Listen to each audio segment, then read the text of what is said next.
A sloth, a donkey, and a curious human. Send a prompt and see what they're doing.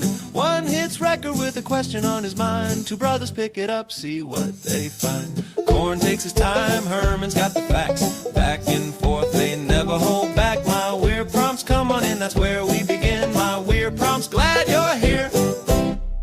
This episode was generated using artificial intelligence. Please verify facts. My Weird Prompts is a community-driven initiative exploring how AI can fuel curiosity and uncover the fascinating ways our world works. GPU compute for this podcast is generously provided by Modal. Learn more at modal.com.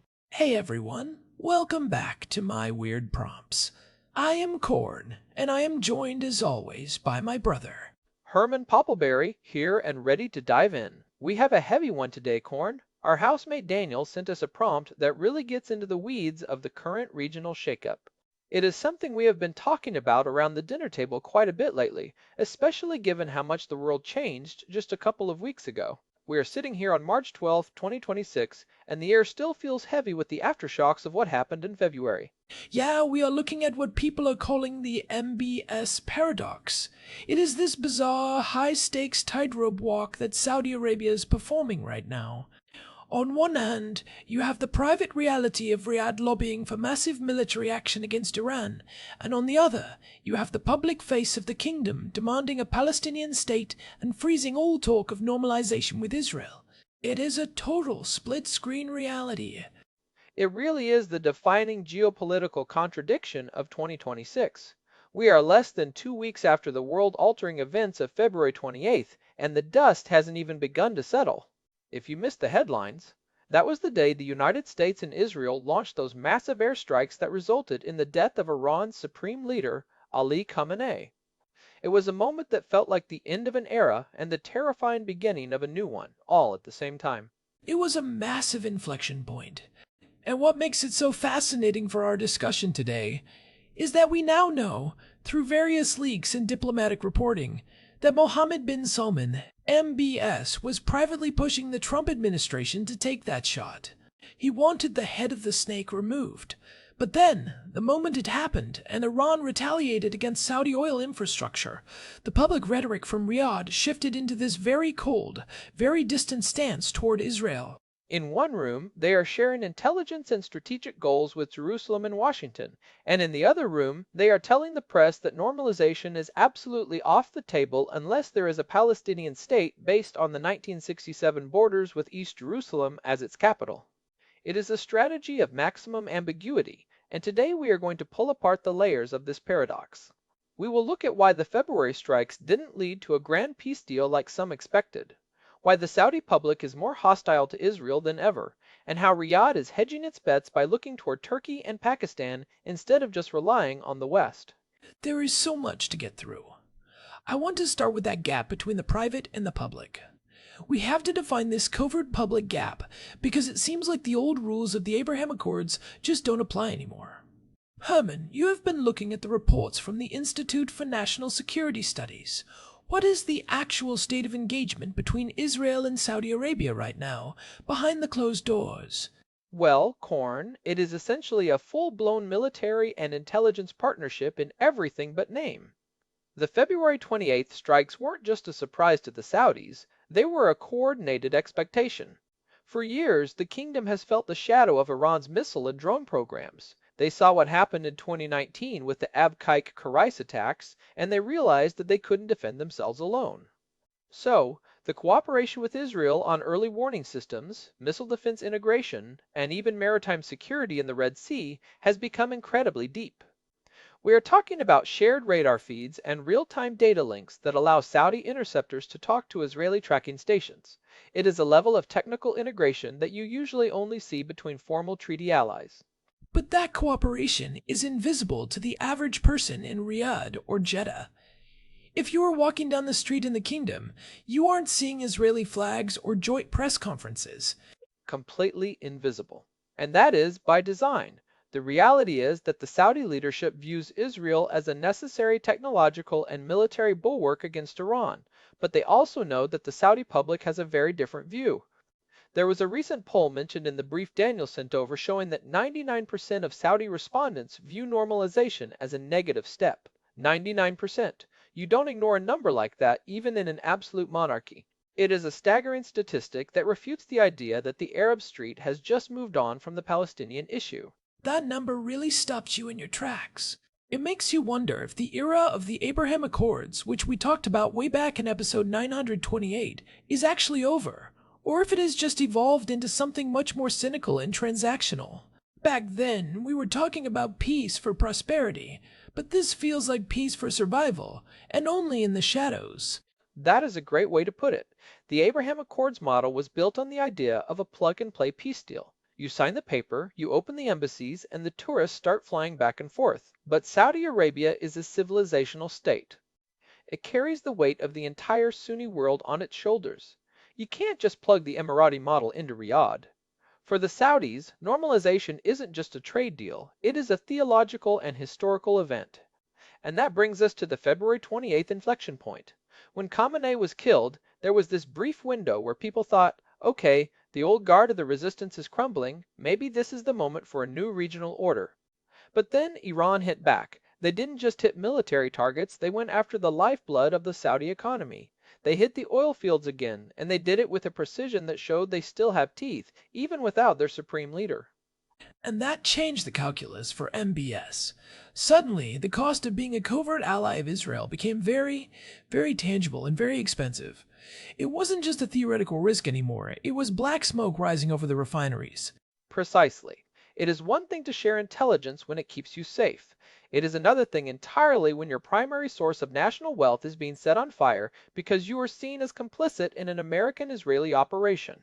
This forced MBS to move from a position of quiet alignment to one of public defiance. He has to prove to his own people and to the wider Muslim world that he is not a puppet of the West or a silent partner to Netanyahu.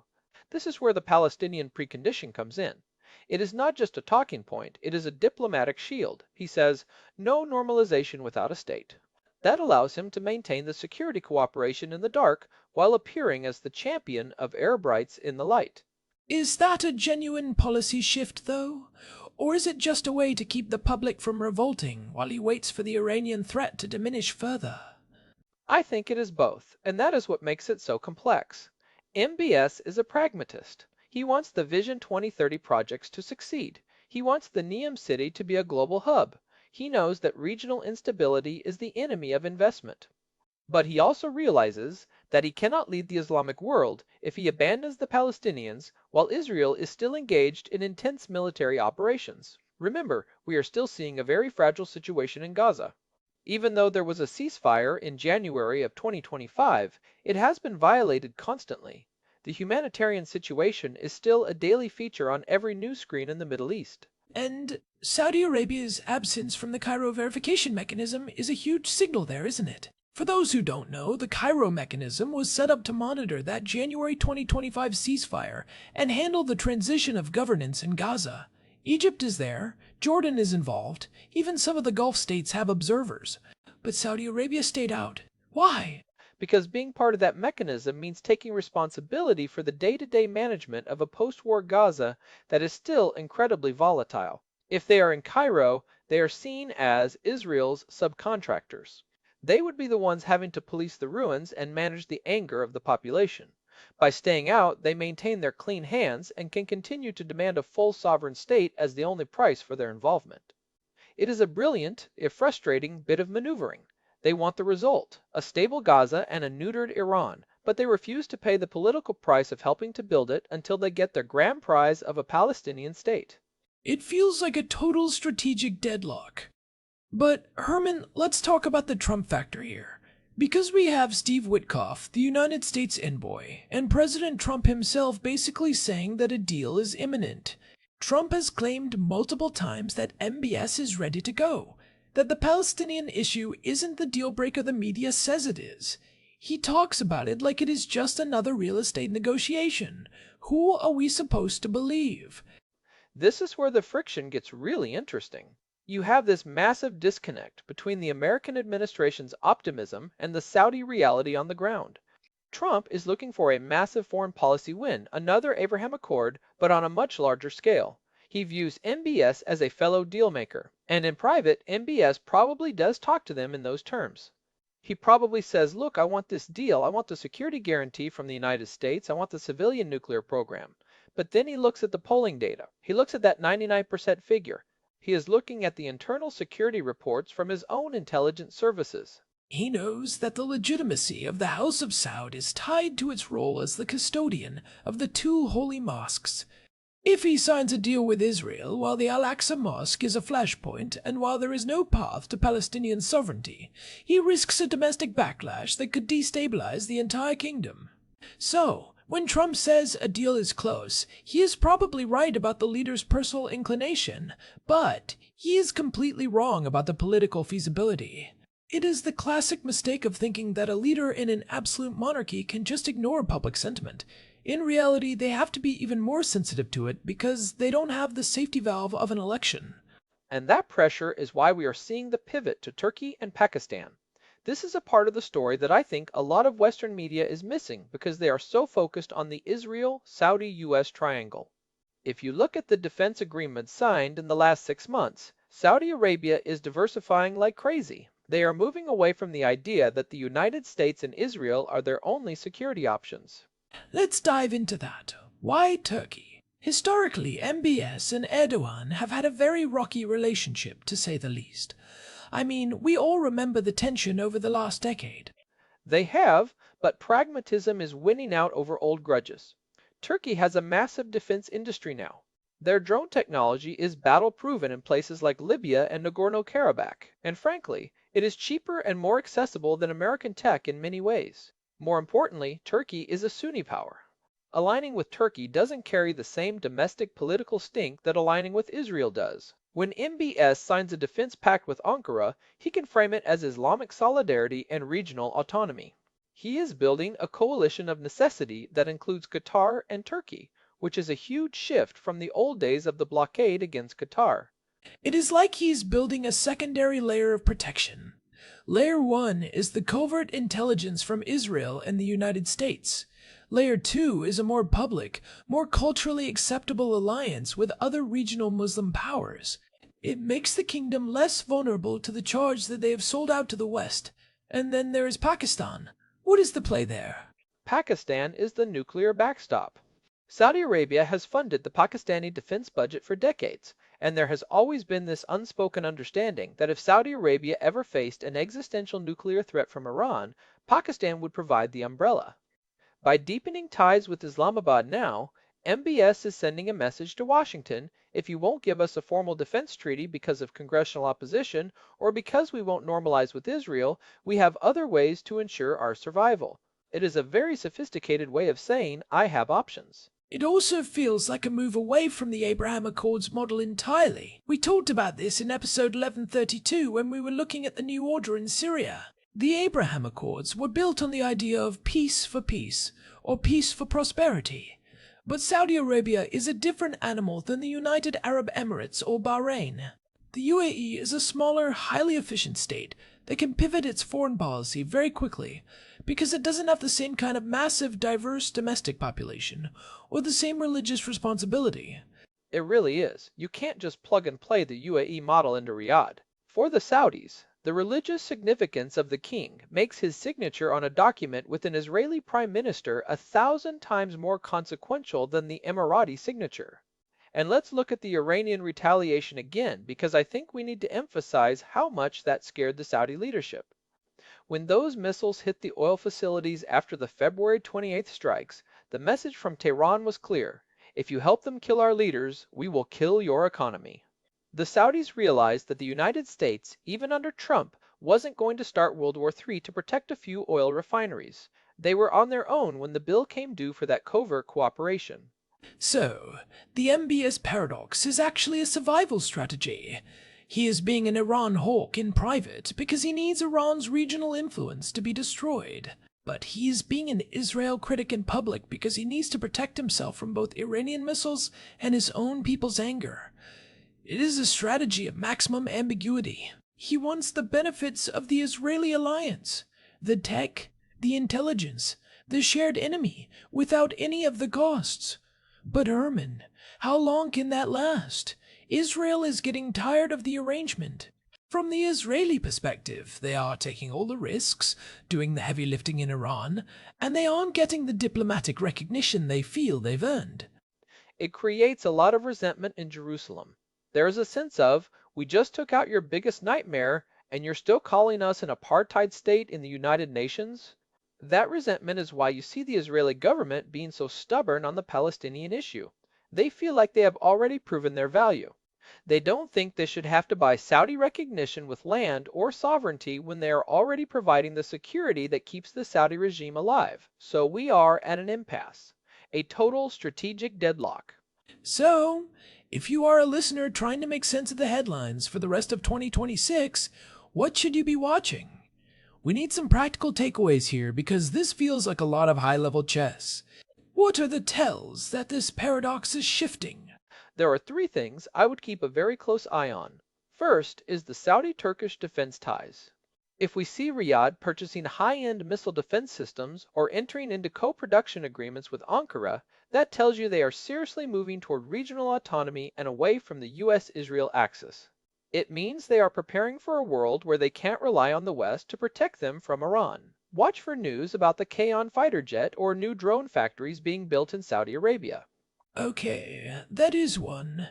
What is the second? The second is the Cairo verification mechanism. This is the ultimate proxy for trust.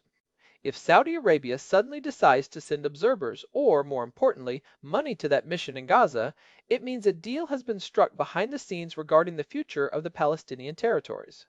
They won't touch Gaza until they have a guarantee of what the day after looks like. If they get involved, it means they have seen a path to a Palestinian state that they can sell to their public. Their absence right now is a loud silence. And the third? The third is the rhetoric coming out of the Trump administration regarding the defense treaty. If the United States starts talking about a non-NATO ally status for Saudi Arabia that doesn't involve Israel, that is a huge win for MBS. It would give him the security he wants without the political cost of normalization. But if Trump keeps insisting that the two must go together, then the deadlock continues. Also, watch the energy markets.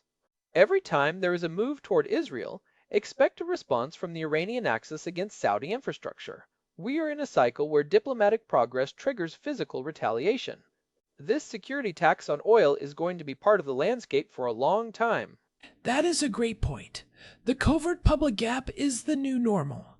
My takeaway would be to stop viewing normalization as a binary yes or no switch. We have been conditioned by the Abraham Accords to think that a country is either at peace with Israel or at war. In 2026, that is no longer true. We are in a spectrum. Saudi Arabia is at a level of functional integration that would have been unthinkable 10 years ago, even without a formal treaty. When you read a headline about a setback in normalization, don't assume the cooperation has stopped. It usually just means the public optics have become too hot to handle. It is a return to regionalism, and I think that is a healthy development in the long run, even if it makes things more complicated for Western policymakers in the short term. A Middle East that can manage its own security without needing a superpower to referee every dispute is a more stable Middle East. But as we saw on February 28th, stability can be shattered in a single afternoon.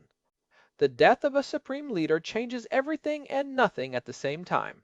The geography remains, the grievances remain, and the paradoxes just get deeper.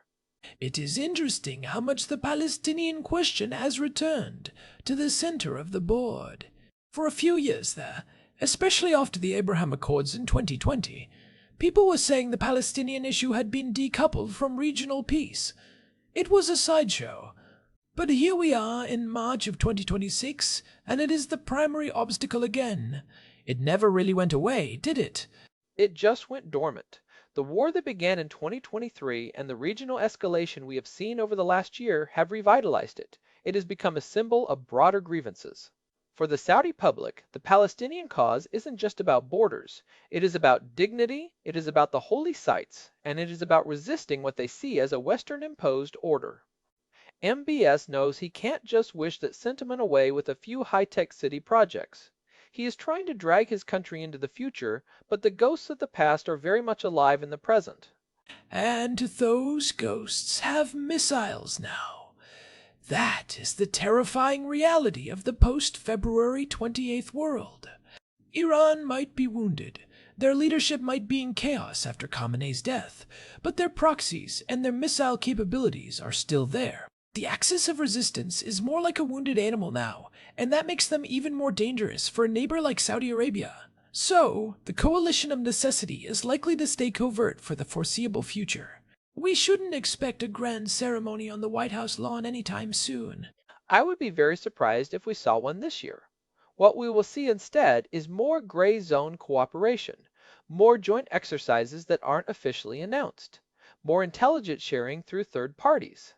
It is a cold peace or maybe a warm shadow alliance. It is a fascinating, if somewhat depressing, look at the reality of power. It is not about what is right or what is just, it is about what you can survive. MBS is a survivor above all else. He will pivot as many times as he needs to keep the kingdom secure and his vision for 2030 alive. He has managed to keep the Americans close, the Israelis useful, and the Turks as a backup, all while keeping his domestic population from revolting. It is a masterful piece of geopolitical juggling. The only question is how long he can keep all those balls in the air before one of them drops. That is the truth. We are living through history in real time. This episode is actually a great companion to what we discussed in episode 1132 about the new order in Syria. The entire map is being redrawn, and Saudi Arabia is trying to make sure they are the ones holding the pen. It has been a fascinating deep dive, Herman. I feel like I have a much better handle on why the news feels so contradictory lately. It is not that the reporters are wrong, it is that the reality itself is split. It is a Schrodinger's alliance. It both exists and does not exist at the same time, depending on who is looking at it. And before we wrap up, I want to remind everyone that if you are enjoying these deep dives into the weird and complex world we are living in, we would really appreciate a review on your podcast app. Whether you are on Spotify or Apple Podcasts, those ratings really do help new people find the show. We have been doing this for a long time, but the community is what keeps us going. It really does.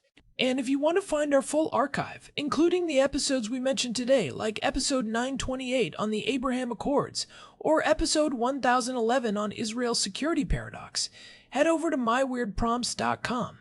You can find our RSS feed there, and all the different ways to subscribe. Also, if you are a Telegram user, make sure to search for My Weird Prompts and join our channel. We post every time a new episode drops, and it is a great way to stay updated without relying on algorithms. We are sitting at episode 1113 now, and there is a lot of history in that archive if you want to see how we got to this point in 2026. We have covered a lot of ground over the years. And a big thank you to Daniel for sending in this prompt. It was a tough one, but I think it was necessary to really understand the moment we are in. It is good to have housemates who keep you on your toes intellectually. Definitely. All right, I think that is it for today. This has been My Weird Prompts. Thanks for listening. We will be back soon with another exploration of the strange, the technical, and the geopolitical. Until then, keep asking the weird questions. Stay curious, everyone. Goodbye for now. Goodbye. You know, Herman, I was thinking about that 99% figure again. It is just so absolute. In any other country, you would assume the data was rigged, but in the context of the Saudi street right now, it feels authentic. It does. It is a rare moment where the public and the religious establishment are completely aligned, and that creates a massive red line for MBS. He can change the economy, he can change the laws, but he can't change the heart of the people that quickly. It is the one thing he can't. Vision 2030 his way out of. It takes generations, not years. And in the meantime, he has to play this double game just to keep the lights on and the missiles from falling. It is a stressful way to run a country. I don't envy him the job, that is for sure. Anyway, let's go see what Daniel is cooking for dinner. I think I smell something good. Hopefully it is not another complex geopolitical puzzle. I am hungry for actual food. Fair enough. Let's go. Talk to you all next time. This has been My Weird Prompts. Take care, everyone.